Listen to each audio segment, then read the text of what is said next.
పింకీ చాలా సంతోషంగా ఉంటుంది. ఎందుకంటే ఇవాళ క్రిస్మస్. తను ఉదయం నుండే వాళ్ళ అమ్మా నాన్నలతో కలిసి ఇల్లంతా కూడా అలంకరిస్తుంది. పింకీ వాళ్ళ అమ్మా నాన్నలు ప్రతి సంవత్సరం చాలా ఘనంగా క్రిస్మస్ పండుగను జరుపుకుంటూ ఉంటారు. పింకీ, నా ఉద్దేశం ప్రకారం క్రిస్మస్ అనే సంతోషం మా అందరికంటే నీలో ఎక్కువగా ఉంది. క్రిస్మస్ రోజు నాకు చాలా చాలా నచ్చుతుంది నాన్న. ఇవాళ రాత్రికి నా ఫ్రెండ్స్ అందరూ కూడా మన ఇంటికి వస్తారు. మనం మన ఇంట్లో ఎంతో ఘనంగా పార్టీ చేసుకుంటాము. కానీ ప్రతి సంవత్సరం మీరు నాతో అబద్ధం కూడా చెప్తారు. పింకీ, ఇది చాలా తప్పమ్మా. నీకు చాలా బాగా తెలుసు కదా మీ నాన్న ఎప్పుడూ అబద్ధం చెప్పరు అని. పోనీలే కనుక, పింకీకి ఇంకా 10 సంవత్సరాల వయసే కదా.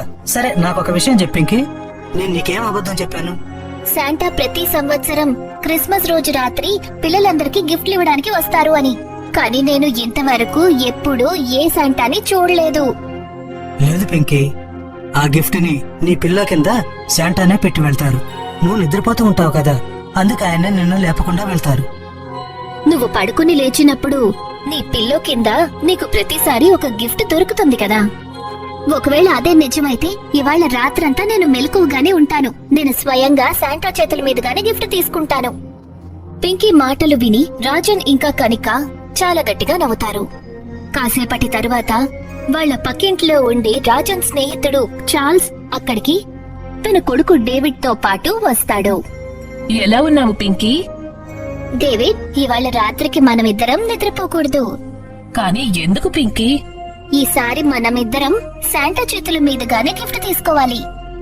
నువ్వు చాలా సరిగ్గా చెప్తున్నావు పింకీ. నిజానికి నాన్న చెప్పారు ఇవాళ క్రిస్మస్ పార్టీ రాత్రంతా జరుగుతుందని.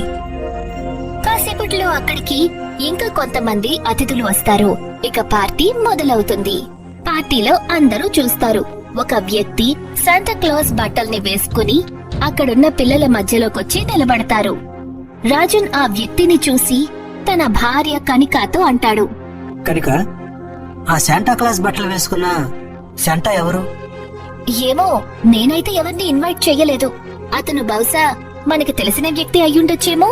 పిల్లల కోసం శాంటా క్లాస్ లా బట్టలు వేసుకుని వచ్చుంటారు. వాళ్ళందరూ కూడా బాగా ఎంజాయ్ చేస్తారు అని. ఆ శాంటాని చూసి పింకీ ఇంకా డేవిడ్ వెంటనే అతని దగ్గరికి వెళ్తారు. ఎవరు మీరు? నేనే నీ శాంటాని పింకీ. మీకు నా పేరు కూడా తెలిసిపోయిందా? నాకు కేవలం నీ పేరే కాదు, నీ స్నేహితుడైన డేవిడ్ పేరు కూడా తెలుసు. నేను మీకోసం ఒకటి తీసుకొచ్చాను. నాకు తెలుసు, మీరు నా కోసం గిఫ్ట్ తీసుకొచ్చుంటారు.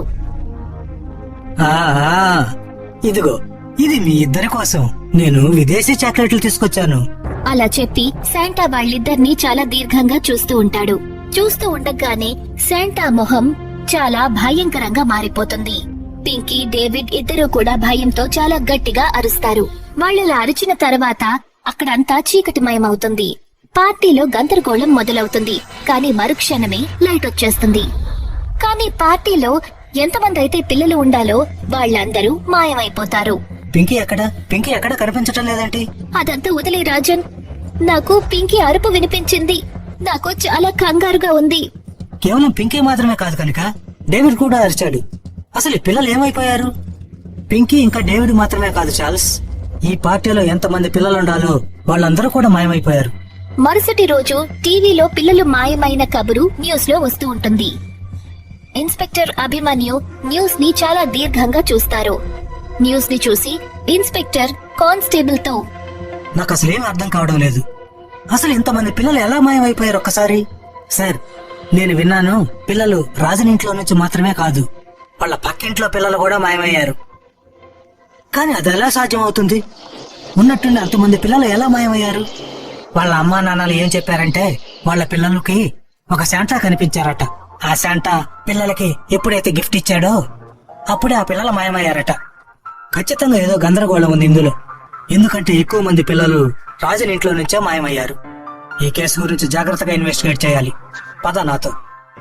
ఎక్కడికి సార్? రాజన్ ఇంటికి వెళ్లి ఎంక్వైరీ చేయాలి. సార్, ఎంక్వైరీ కాస్త జాగ్రత్తగా చేయండి. ఎందుకంటే మీ మాటలను బట్టి నాకేమనిపిస్తుందంటే మీరు రాజన్ని అనుమానిస్తున్నారు అని. కానీ మీరు మర్చిపోతున్నారు రాజన్ కూతురు పింకీ కూడా మాయమైపోయిందని. పబ్లిక్ సింపతి ప్రస్తుతం రాజన్ మీద బాగా ఉంది. నాకంతా తెలుసు. నువ్వేం కంగారు పడకు, నాకు నమ్మకం ఉంది. ఈ పిల్లలందరూ మాయమవడానికి కనెక్షన్ ఖచ్చితంగా రాజన్తో ఉందనిపిస్తుంది. కానీ సార్, ఇప్పుడు బయట వాతావరణం అసలేమీ బాగాలేదు. వర్షం కూడా పడుతుంది. చలి వల్ల పరిస్థితి దారుణంగా మారుతుంది.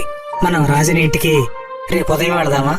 లేదు కానిస్టేబుల్, ఇప్పుడే ఈ క్షణమే రాజుని ఎంక్వైరీ చేయాలి. ఇన్స్పెక్టర్ అభిమన్యు జీప్ లో కూర్చుంటారు. స్టేషన్ నుంచి రాజన్ వాళ్ళ ఇంటికి వాళ్ళు అడవిలో నుంచి వెళ్లాల్సి ఉంటుంది. ఉన్నట్టుండి దారిలో ఇన్స్పెక్టర్ అభిమన్యు జీప్ ఆగిపోతుంది. ఏమైంది సార్, మీరు జీప్ ఎందుకు ఆపారు? జీపు నేను ఆపలేదు కానిస్టేబుల్, దానంతటా అదే ఆగిపోయింది. మనం బయలుదేరగానే మనకు ఒకటి అడ్డుపడింది చూసారా సార్? నువ్వు నీ పిచ్చివాడు ఆపుతావా కానిస్టేబుల్? ఆ మాట చెప్పి అభిమన్యు జీప్ లోంచి దిగుతాడు.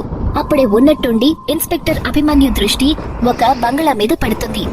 ఇన్స్పెక్టర్ అభిమన్యు చూసేసరికి ఆ ఇంటి మేడ మీద శాంటా లాగా కనిపించే ఒక వ్యక్తి నిలబడి ఉంటాడు. అతను ఎంతో విచిత్రంగా డాన్స్ చేస్తూ ఉంటాడు. కానిస్టేబుల్, ఒకసారి అక్కడ చూడు. నేను ఇప్పుడే ఆ పాడుబడ్డింట్లో ఒక శాంటాను చూశాను.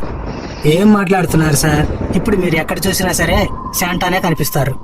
నువ్వు దయచేసి నా మాట నమ్ము. ఇన్స్పెక్టర్ అభిమన్యు ఆ మాట అంటాడో లేదో అప్పుడే కొంతమంది పిల్లల అరుపులు ఇన్స్పెక్టర్ అభిమన్యుకి కానిస్టేబుల్ కి వినిపిస్తుంది. బహుశా మనం అందులోకి వెళ్ళాలనుకుంటాను. మన కారు కూడా సరైన సమయంలోనే ఆగిపోయింది. ఖచ్చితంగా పిల్లలు ఈ బంగ్లాలోనే ఉండుంటారు. పద వెళ్దాం. ఆ మాట చెప్పి ఇన్స్పెక్టర్ అభిమన్యు కానిస్టేబుల్ తో పాటు ఆ ఇంట్లోకి పరిగెడతాడు. అంతలో ఉన్నట్టుండి ఇన్స్పెక్టర్ అభిమన్యు పరిగెత్తడం ఆపేస్తారు. ఇన్స్పెక్టర్ అభిమన్యు ఎదురుగా భయాన్ని కలిగించే ఒక దృశ్యం ఉంటుంది. బంగ్లా లోపల చాలా మంది పిల్లలు స్పృహ లేకుండా పడుంటారు. ఇక ఇద్దరు పిల్లల తలలు శరీరం నుంచి వేరయ్యి ఆ బంగ్లాలో వేళ్లాడుతూ ఉంటాయి. నేను నా కళ్ళను అసలు నమ్మలేకపోతున్నాను సార్. నేను ఏదైతే చూశానో అదంతా నిజమా? వీళ్ళందరి పేరెంట్స్ కి వెంటనే ఇన్ఫార్మ్ చెయ్యి. వాళ్ళకి చెప్పు వాళ్ళ పిల్లలు దొరికేశారని. అలాగే తెలుసుకో ఎవరైతే ఇద్దరు పిల్లలు చనిపోయారో వాళ్ళ తల్లిదండ్రులు ఎవరని. కాసేపట్లో ఆ పిల్లల తల్లిదండ్రులు ఆ బంగ్లా దగ్గరికి చేరుకుంటారు. రాజన్ ఇంకా చార్ల్స్ ఎంతో ఏడుస్తూ ఉంటారు.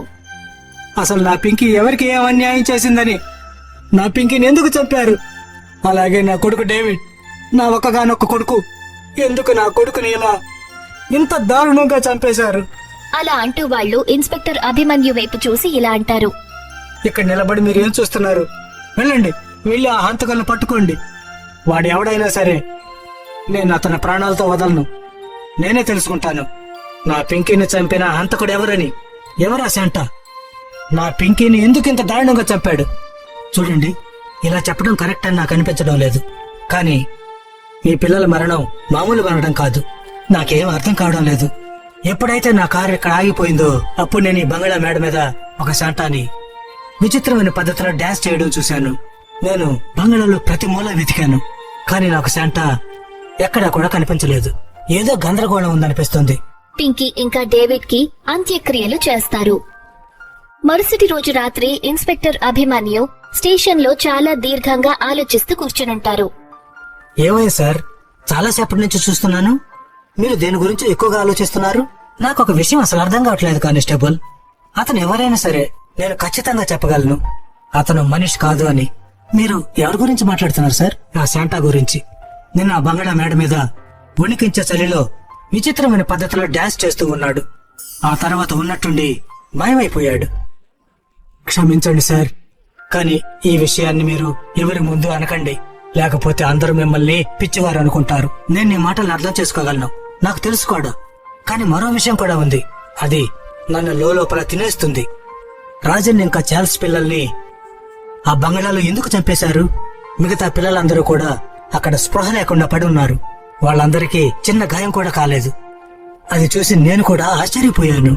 అంటే దీని అర్థం అతను ఎవరైనా సరే చార్ల్స్ ఇంకా రాజన్ మీద పగ తీర్చుకోవాలనుకున్నారు. ఇదైతే మనం చార్ల్స్ ఇంకా రాజన్ అడిగి తెలుసుకుందాం. పద వెళ్దాం. చార్ల్స్ రాజన్ ఇంట్లో రాజన్ ఇంకా కనికాతో పాటు దిగులుగా కూర్చొని ఉంటాడు. వాళ్ళు ముగ్గురి కళ్లల్లో కన్నీళ్లు ఉంటాయి. అంతలోనే ఉన్నట్టుండి ఎవరో చాలా గట్టిగా తలుపు కొడతారు. వెళ్ళు చూడు, ఇంత రాత్రి వేళ ఎవరొచ్చుంటారు? కనిక ఎప్పుడైతే తలుపు తీస్తుందో అప్పుడు తన గొంతులో నుంచి ఒక గట్టి అరుపు వస్తుంది. తన అరుపు విని రాజన్ ఇంకా చార్ల్స్ తలుపు దగ్గరికి పరిగెత్తుకుంటూ వెళ్తారు. వాళ్ల ఎదురుగా అదే శాంటా ఉంటాడు. అతను ఎంతో విచిత్రంగా నవ్వుతూ ఉంటాడు. నువ్వు అదే సంట క్రిస్మస్ రోజు రాత్రి మా పార్టీకి వచ్చావు. నేను చూశాను, నా కూతురు పింకీ నీతో మాట్లాడుతూ ఉంది. అవును, నేను కూడా చూశాను. నా కొడుకు డేవిడ్ నీతో మాట్లాడుతూ ఉన్నాడు. ఎవరు నువ్వు? అప్పుడే ఉన్నట్టుండి శాంటా కళ్ళు పిల్లి కళ్ళులా మెరుస్తాయి. రాజన్, చార్ల్స్ ఇంకా కనిక ముగ్గురు గాలిలో ఎగురుకుంటూ వెళ్లి గోడకి గుద్దుకుంటారు. ఇన్స్పెక్టర్ అభిమన్యు కానిస్టేబుల్ తో పాటు అక్కడికి వస్తారు. అతను పిస్తోల్ ని తీసి శాంటా వైపు చూసి, మర్యాదగా చట్టానికి లొంగిపో. నువ్వు ఎవరైనా సరే తప్పించుకోలేవు. సార్, మీరు ఈ గదిలో దృశ్యాలను చూడటం లేదా? మీరు చెప్పింది నిజమే. ఇతను మామూలు మనిషి కాదు. నువ్వు నీ పిచ్చివాగుడు ఆపు. ఇన్స్పెక్టర్ ఆ మాట అంటారో లేదో అంతలో ఇన్స్పెక్టర్ ఇంకా కానిస్టేబుల్ కూడా గాలిలో ఎగురుకుంటూ వెళ్లి గోడకి గుద్దుకుంటారు. అప్పుడే ఆ శాంటా మొహం చూస్తూ ఉండగానే ఒక ముసలి వ్యక్తిగా మారిపోతుంది. ఆ ముసలి వ్యక్తిని చూసి చార్ల్స్ ఇంకా రాజన్ పూర్తిగా ఆశ్చర్యానికి గురవుతారు. నువ్వా? ఇదెలా సాధ్యమవుతుంది? నువ్వు చనిపోయి చాలా కాలం అయింది కదా. అవును, రాజన్ చెప్పింది నిజమే. నువ్వు అయ్యే అవకాశం లేదు. నువ్వు ఆ బంగాళా మీద నుంచి పడిపోయి చనిపోయావు కదా. అప్పుడే ఆ ముసలి వ్యక్తి మొహం చూస్తూ ఉండగానే చాలా భయంకరంగా మారుతుంది.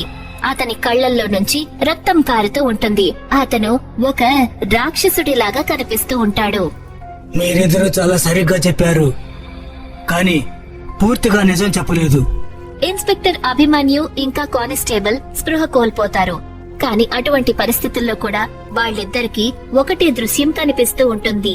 ఆ దృశ్యం ఏంటి అంటే 20 సంవత్సరాలు క్రితం జరిగింది. రాజన్ ఇంకా చార్ల్స్ 20 ఏళ్ల యువకులుగా ఉంటారు. ఇవాళ క్రిస్మస్ పార్టీలో చాలా ఎంజాయ్ చేయొచ్చు చార్ల్స్. సరిగ్గా చెప్పావు. నువ్వైతే ఎలాగో ఎంజాయ్ చేస్తావు, ఎందుకంటే ఇవాళ రాత్రి పార్టీకి నీ స్నేహితురాలు కనిక కూడా వస్తుంది కదా. అరే, అలా చూడు, మన ఈ హై సొసైటీ పార్టీలో ఈ ముసలాయన నేను చాలాసేపటి నుంచి చూస్తున్నాను. చూడు, అతని పక్కన ఒక పాప ఉంది. తను ఎంత మురికి బట్టలు వేసుకుంది. వీళ్ల వల్ల మన సొసైటీ వాతావరణమే మారిపోతుంది. ఛా, మనం వెళ్ళి వాళ్ళని అడుగుదాం, వాళ్ళిద్దరు ఇక్కడికి ఎలా వచ్చారు. ఆ మాట చెప్పి చార్ల్స్ ఇంకా రాజన్ ఆ ముసలి వ్యక్తి దగ్గరికి వెళ్తారు. నీ పేరేంటి?